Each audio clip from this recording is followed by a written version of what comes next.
we got to be careful not to lead our families like that. Yes, God has called us to be leaders of our household. That's absolutely true.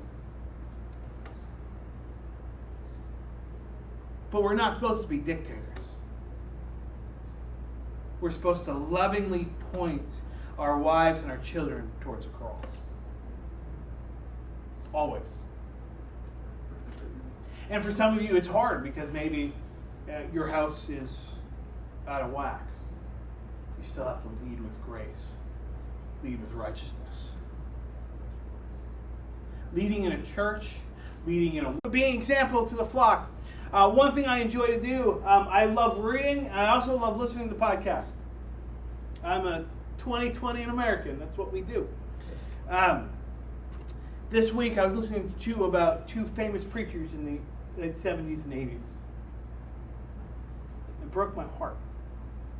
Because as you're talking about them, the testimony of Christ was down here because the desire for fame and wealth was so important.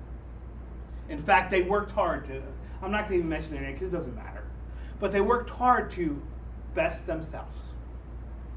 In fact, one tried to take the other one down, and then, of course, they're I'm going to... Very sad. You know why? Because they lost the vision of what it was all about. They lost the vision of, it's not about me, it's about Him.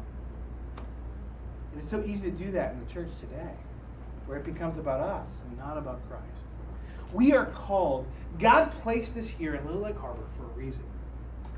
To build His kingdom right here. We can't lose focus of that. We can't forget that it's about Him and not about us.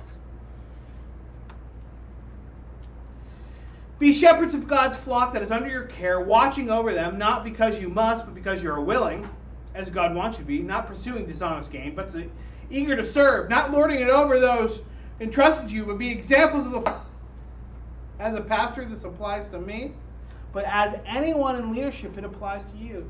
If you're teaching Sunday school, you need to teach Sunday school with all gusto and honor God. If you're leading others